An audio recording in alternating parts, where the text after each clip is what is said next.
أعوذ بالله من الشيطان الرجيم بسم الله الرحمن الرحيم ما يود الذين كفروا من أهل الكتاب ولا المشركين أن ينزل عليكم من خير من ربكم والله يختص برحمته من يشاء والله ذو الفضل العظيم صدق اللہ۔ یہودیوں کا ظاہر اسلام دشمنی اور حضرت رسالت مآب صلی اللہ علیہ وسلم کی توہین والا تھا،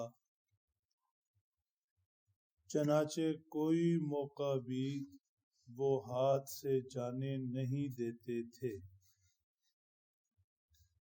اس آیت شریفہ میں ان کی اس اسلام دشمنی کی وجہ بیان کی جا رہی ہے، گویا ان کے باطن کو اللہ جل شانہ آشکار فرما رہے ہیں کہ ان کے اندر ایسا کیا تھا جس کی بنیاد پر یوں وہ اسلام دشمنی پر کمر بستہ تھے۔ ارشاد فرمایا ما يود الذين كفروا من أهل الكتاب ولا المشركين أن ينزل عليكم من خير من ربكم۔ نہ صرف یہودی بلکہ ان کے ساتھ جو مشرکین بھی ہیں، یہ سارے کے سارے اصل میں بغض اور حسد کی وجہ سے اسلام دشمنی کرتے ہیں اور حضرت صلی اللہ تعالی علیہ وسلم کی توہین کے مرتکب ہوتے ہیں۔ ان کے اندر حسد بھرا ہے، بغض بھرا ہے، یہ ہرگز نہیں چاہتے کہ حضرت صلی اللہ تعالی علیہ وسلم پر وحی اترے، قرآن پاک اترے، یہ نبوت کا سلسلہ آپ کی طرف منتقل کیوں ہوا، آپ کو اللہ جل شانہ نے آخری نبی ہونے کا اعزاز کیوں بخشا۔ یہ بغض اور حسد ان کو چین سے بیٹھنے نہیں دیتے۔ اسی بغض اور حسد کی بنیاد پر وہ ایسی چھچوری حرکتیں کرتے ہیں جو کل کے درس میں ذکر ہوئی، ایسے الفاظ بولنے کہ جس سے اللہ کے پیارے نبی صلی اللہ تعالی علیہ وسلم کی توہین ہو۔ مقصد کیا ہے؟ صرف اپنے آپ کو خوش کرنا اور اندر جو حسد کی آگ لگی ہے اسے بجھانا، اور اندر جو بے چینی اور کڑن ہے اسے راحت دینا۔ حسد اور بغض کا مریض اور کچھ نہیں کر سکتا، یہی کر سکتا۔ اندر ہی اندر کسی دوسرے کو اللہ نے کوئی نعمت دی، اس پر کڑتا رہے گا، جلتا رہے گا، مرتا رہے گا، اور اپنی تسلی کے لیے کچھ نہ کچھ کرتا رہے گا کہ خود کو تسلی ہو جائے۔ فرمایا واللہ یختص برحمتہ من یشاء۔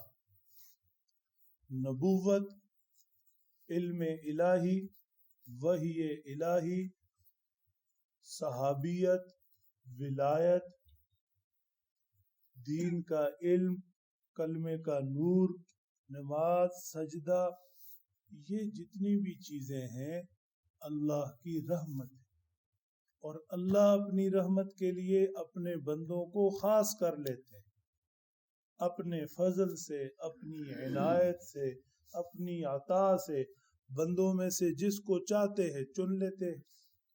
کسی کو نبوت کے لیے، کسی کو صحابیت کے لیے، کسی کو ولایت کے لیے، کسی کو دین کے علم کے لیے، قرآن پاک کے لیے، نماز کے لیے، سجدہ کے لیے، یہ اللہ کا انتخاب ہوتا ہے اور اللہ کی توفیق ہوتی ہے۔ اب اپنے زمانہ میں نبی تو ایک ہی ہوتا ہے، مطلب پورے معاشرے میں چنا ہوا اور اللہ کا خاص بندہ۔ ہمارے پیارے نبی صلی اللہ علیہ وسلم وہ پوری انسانیت میں، پوری کائنات میں چنے ہوئے اور اللہ کے خاص۔ اللہ نے نبوت کے لیے، قرآن پاک کے لیے آپ کو چنا۔ 1,24,000 صحابہ کرام، وہ اللہ کا انتخاب، اللہ نے انہیں اللہ کے پیارے نبی صلی اللہ علیہ وسلم کی خدمت اور صحبت کے لیے چنا۔ جیسے حدیث پاک ہے، ارشاد فرما، ان اللہ اختارنی واختار لی اصحابی، اللہ نے مجھے چنا اور پھر میرے لیے میرے اصحاب کو چنا۔ پھر دیکھیے، ولایت لاکھوں میں کسی ایک کو نصیب ہوتی ہے، اللہ کا انتخاب ہوتا ہے۔ دین کا علم، قرآن پاک کا حفظ، علم، یہ نعمتیں، اب فجر کی نماز، سجدہ، یہ اللہ کا انتخاب ہے۔ اللہ جسے چاہتے ہیں اپنی رحمت کے لیے چنتے ہیں۔ اس پر اللہ جل شانہ کا شکر گزار ہونا چاہیے۔ پھر یہ بھی دیکھیے کہ اللہ جل شانہ اپنی رحمت کسے فرما رہے ہیں۔ کہیں بھی قرآن پاک میں ہلکا سا اشارہ بھی نہیں کہ خدا تعالی نے روپے پیسے کو اپنی رحمت بتایا، کہیں بھی۔ رحمت یہ ہے کہ اللہ جل شانہ کسی کو اپنے قریب کر لیں، نبی بنا کر لیں، شرف صحابیت عطا فرما دیں، ولایت کے منصب پر بٹھا دیں، اپنے حضور سجدے کی توفیق دے دیں، نیکی کی توفیق دے دیں، دین کے علم، قرآن پاک کے حفظ، ان چیزوں کو اللہ نے اپنی رحمت فرمایا۔ ورنہ دولت وہ قارون کے پاس کتنی، اور حامان کے پاس کتنی، اور بڑے بڑوں کے پاس کتنی، کہیں بھی اسے اپنی رحمت نہیں فرمائی۔ اس چیز کو اللہ کا احسان سمجھنا چاہیے۔ اسی لیے فرمایا، اگر کسی کو اللہ جل شانہ نے قرآن پاک کے حفظ کی دولت دے دی اور وہ اپنے آپ کو کسی دوسرے سے کم تر سمجھتا ہے کہ فلاں کے پاس تو روپیہ پیسہ ہے اور میرے پاس کچھ نہیں، تو اس نے قرآن پاک کی ناقدری کی۔ اللہ نے یہ جو دولت عطا فرما دی، اس کے سامنے کسی روپے پیسے کی حیثیت ہی کیا ہے؟ تو فرمایا، یہ یہود ہوں یا مشرکین ہوں، اپنے بغض اور حسد میں جلتے رہیں، یہ اللہ کی خاص رحمت ہے، نبوت، اور پھر آپ ختم نبوت کا اعزاز، اس کے لیے اللہ نے آپ کو چن لیا، یہ کچھ نہیں کر سکتے۔ واللہ ذو الفضل العظیم، اللہ بڑے فضل والے ہیں۔ فضل کہتے ہیں بغیر کسی وجہ کے، بغیر کسی نیکی کے بدلے کے اللہ عطا فرمائے۔ اللہ جل شانہ ایسی ذات ہے، بندوں کو بغیر کسی نیکی، بغیر کسی کام کے بدلے کے عطا فرماتے ہیں۔